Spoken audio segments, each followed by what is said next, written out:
You just try to. You're a race baiter, is what you are. Okay. You told me whatever you. I'm just telling you like it is, Mr. Walker. Back over there. You got a right to go over there. On MP. Yeah, I'm gonna try to stop right now. We'll go to jail. I'm gonna try to go back over that side, please. Traffic stop. I was not walking in an officer's traffic stop. Yes, I walked across the street and I was standing on the sidewalk.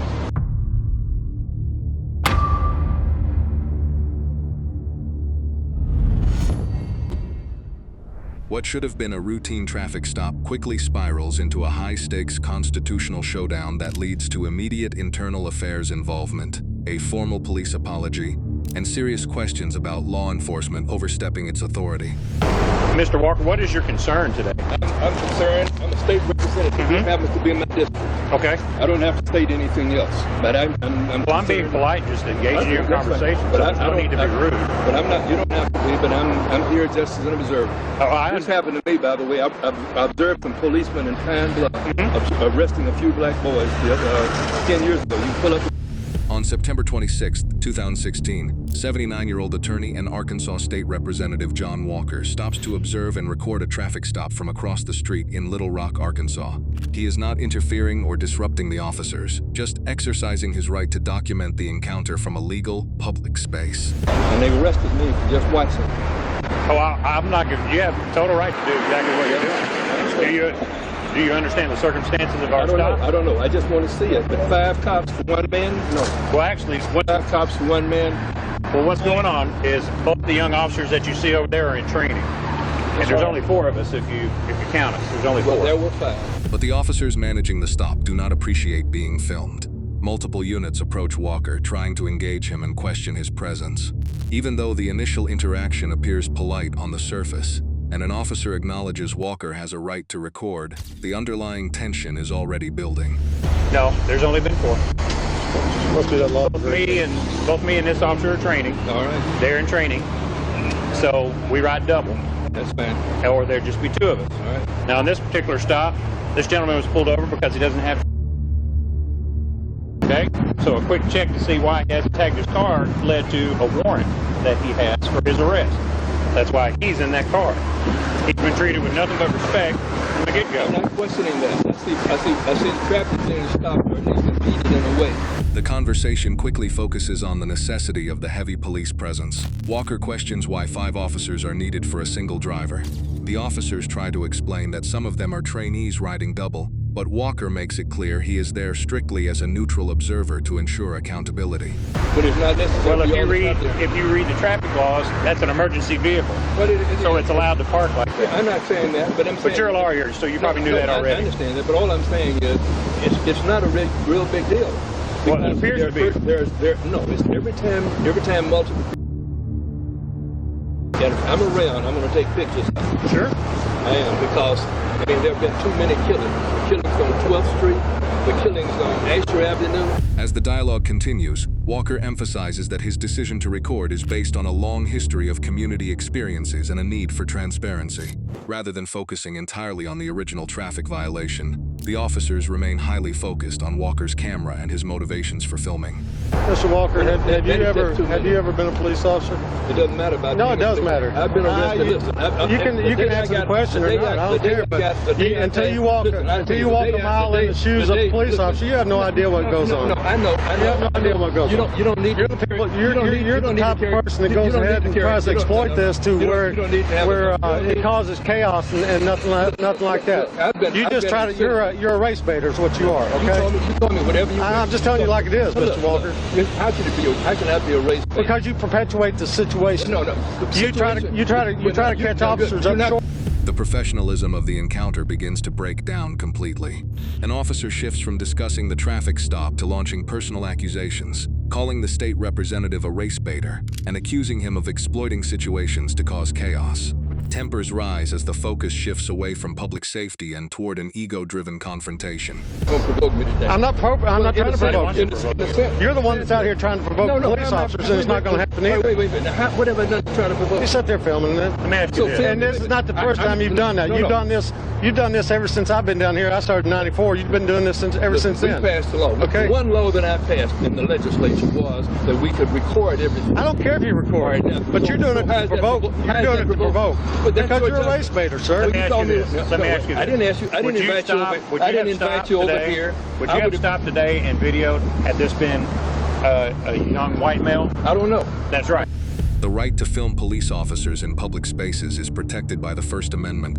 Furthermore, Arkansas Code Section 211106, a piece of legislation that Representative Walker himself co-sponsored, explicitly prohibits public officers from interfering with anyone recording in a public location, unless there is an actual risk to physical safety. Back over there.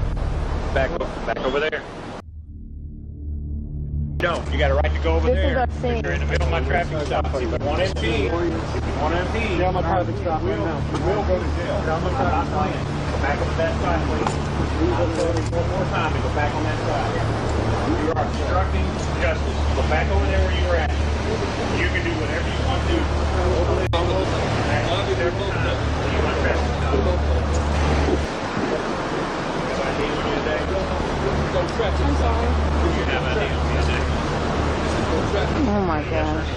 The constitutional picture becomes heavily contested when Walker and attorney Omavi Shakur attempt to film from closer proximity on the sidewalk.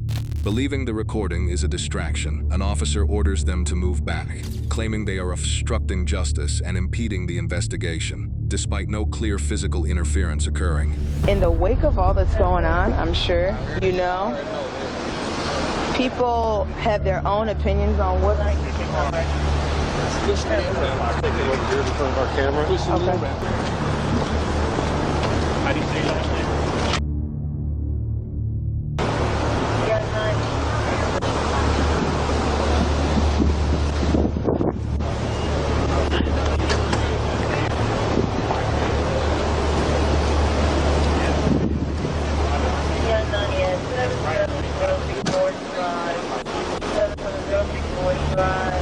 How are you?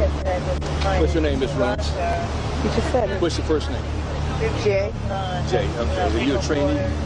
When Walker and Shakur stand their ground on the public sidewalk, the situation escalates to a full arrest.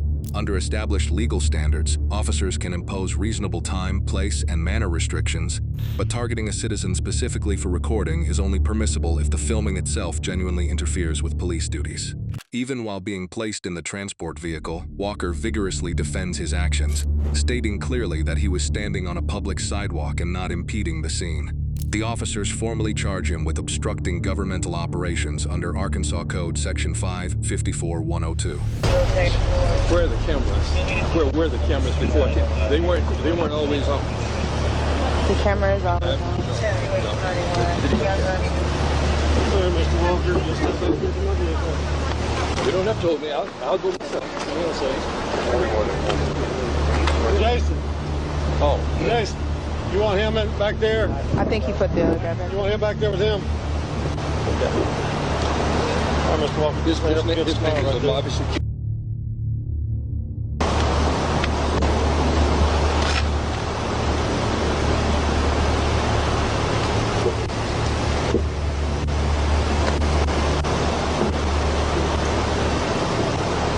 However, the obstruction statute contains a critical legal exception. It does not apply to conduct that a person reasonably believes is resistance to an unlawful police action. Given the clear statutory protections in Arkansas, Walker had powerful grounds to argue that the dispersal order itself was entirely invalid.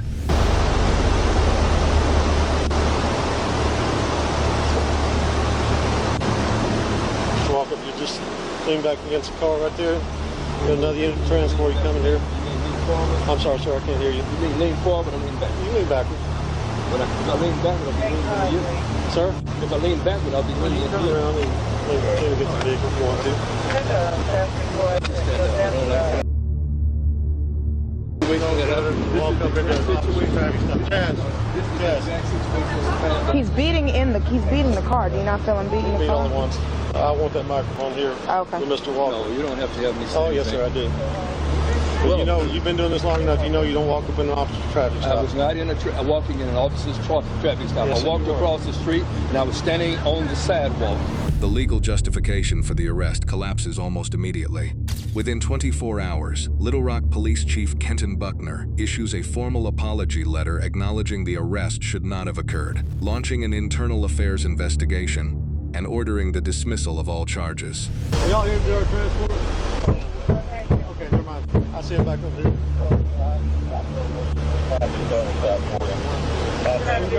got two ones here.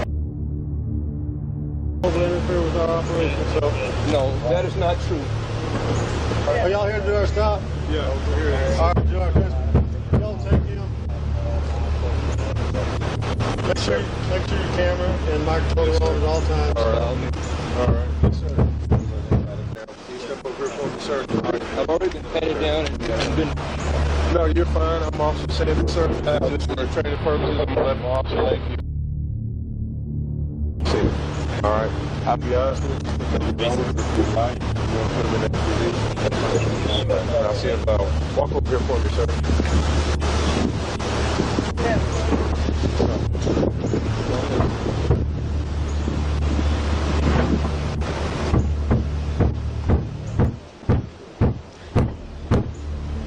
So they're recording from over here on the side. And then they decided to walk over right in the middle of the cars. And they're like, don't come over here, you're impeding in our operation. Move away. I'm not impeding. And then this guy said he got a right to be here, so. Representative John Walker passed away in 2019, leaving behind a 5-decade legacy as a civil rights giant. Ironically, the officers arrested him under a legal framework that his own career and legislative work had already rendered completely inapplicable to peaceful public recording. This case perfectly demonstrates how one person's legal legacy can outlast the actions of law enforcement officers who choose to ignore it. When a police chief issues a formal apology letter the very next day, do you view that as genuine accountability, or is it just departmental damage control? Drop your verdict in the comments below. I want to hear your thoughts on this encounter. If you want to stay informed about your constitutional rights and see more deep dives into police accountability, make sure to hit that subscribe button, turn on notifications, and share this video with someone who needs to know their rights. Thank you for watching, and I will see you in the next case.